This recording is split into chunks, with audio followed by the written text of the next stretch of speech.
back to the channel. Thank you very much to the sponsors. I really appreciate your generosity.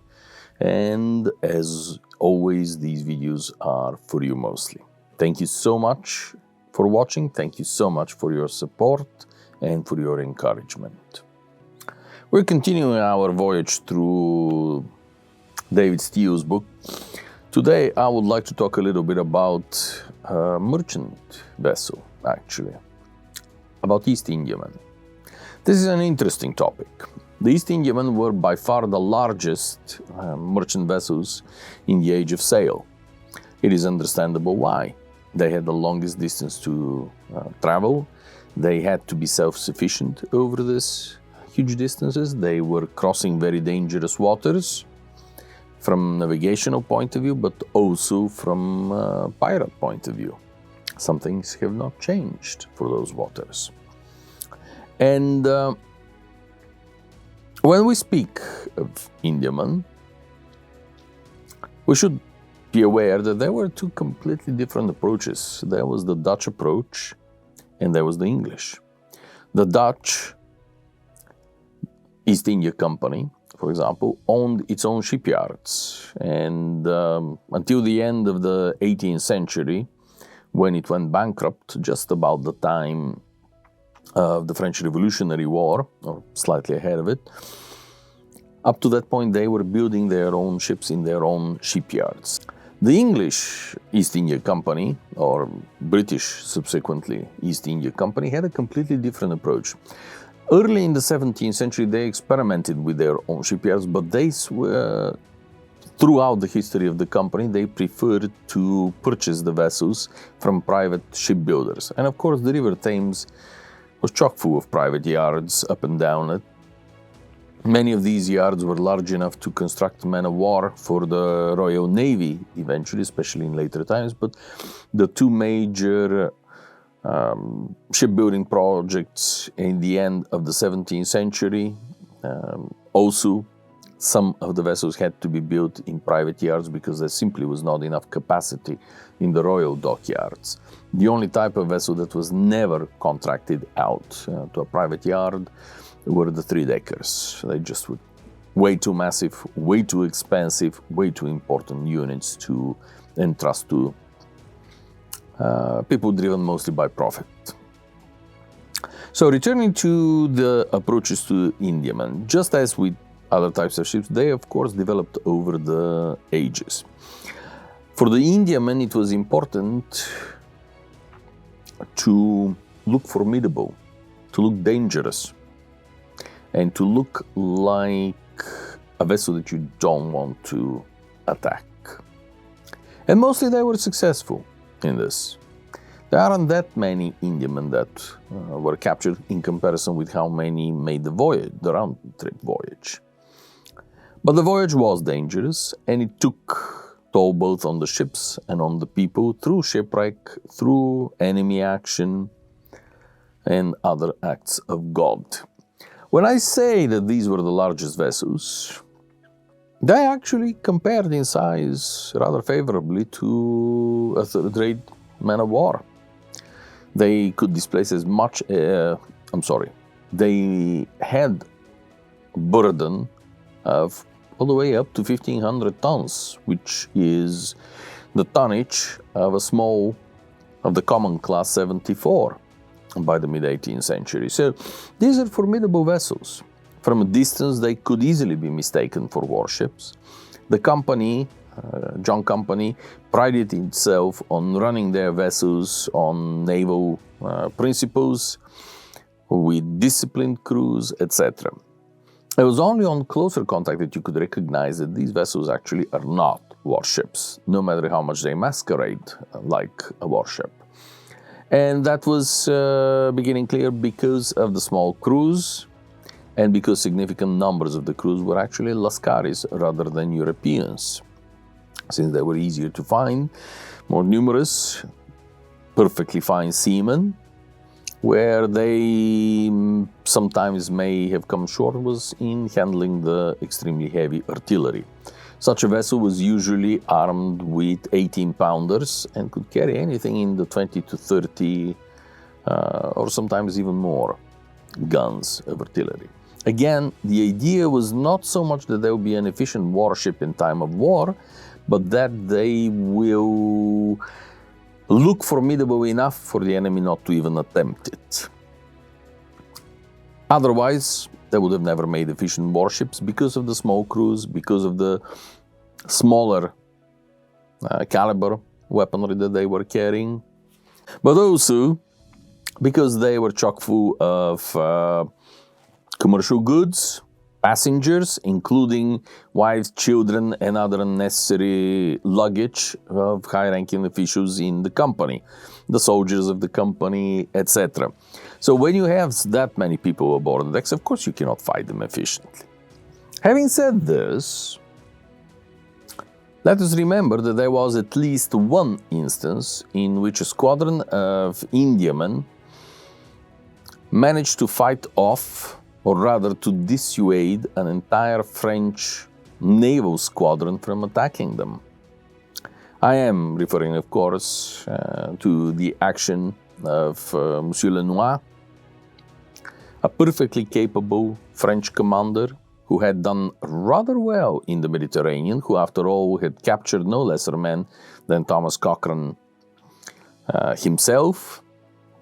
And of course the story is retold with slight improvements in the end of the third volume of the Patrick O'Brien series about Jack Aubrey. I'm referring, of course, to the action of surprise against Lenoir with the help of the Indiamen. In reality, in the real story, it was just Indiamen. There was no Royal Naval frigate to participate in the action, but they did masquerade as warships. And what persuaded Lenoir to leave them alone was, of course, that he was far away from his bases, that his ships had been out of dock for a very, very long time. So he was afraid of incurring damage that he may not be able to repair en route. While what he saw in front of him was a squadron of vessels that perhaps do not appear to be naval, but they behave like naval ships, so perhaps purchased and converted vessels. And what really scared him off was that they were perfectly happy to lay to, form a line of battle, lay to, and wait for him.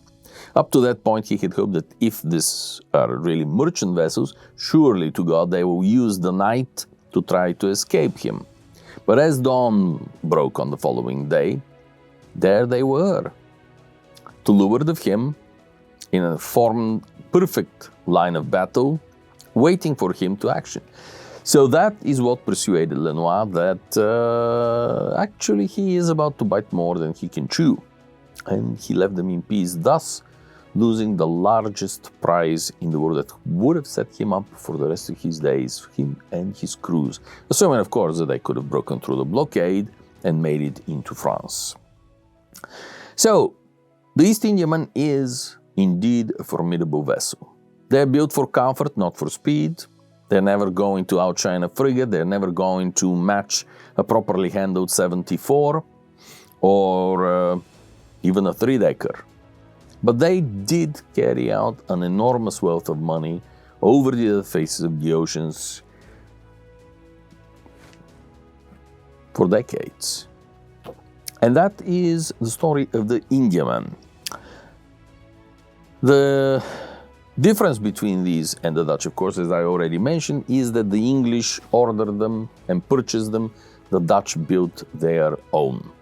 I'm particularly partial, of course, to 17th century Indiaman. There is a beautiful early 18th century, however, model in the Boston Museum of Fine Arts that was restored years ago by the famous American shipmodeler Rob Napier. He wrote a wonderful book on the subject, Balkanisse, which was published by Sea-Watch Books. I do not know if it is still available. It is out of print. I think it may only be available in PDF, electronic version, or it is also in book. Anyway, the link for the purchase of this book is down below the videos. Have a look at them. This is an illustrated history of the restoration that Rob Napier undertook of the vessel. And the reason that I am including it in this conversation is that if you look at it, the back of the vessel, the shape of the stern is unmistakable early 18th century on the one hand side, and on the other hand side, even if you ignore the name of the ship, which by now is written on the stern, Valkenisse, it is very clear, you just cannot mistake it for any other but a Dutch ship. Having mentioned this, perhaps as final words for this conversation, East Indiaman, I should point out that in the middle of the 18th century, the French took an interesting approach to this. The government, the state, the Kroum, sponsored the French East India Company to build vessels that would be the equivalent size of a 64-gun ship of the line. The idea behind it was that in peacetime, these vessels will simply operate as Indiamen, but in time of war, this will allow the French Navy to rapidly expand with well-constructed large vessels. The problem with this idea, of course, is that whenever you're trying to make one type of vessel do two completely different tasks, you usually get bad results, is a polite way of speaking. To us Americans, of course, this particular approach of the French Crown is very well known and is of great significance to our national mythology and the establishment of our state, since it is such a ship that became Bonhomme Richard, with which John Paul Jones attacked a large British convoy defended by two very much smaller and weaker vessels, a 44-gun two-decker frigate and a 20-gun converted ex-merchantman serving as convoy, more than 120 ships. Had these ships been captured, it would have been a catastrophic knockout blow to Great Britain. However, Captain Pearson very successfully defended his convoy. Eventually, his own ship was captured, but he saved the entire convoy. Not a single vessel was captured by John Paul Jones. So, contrary to our mythology, we have to recognize that the operation, brave, wonderful as it may be for us, actually ended up with defeat.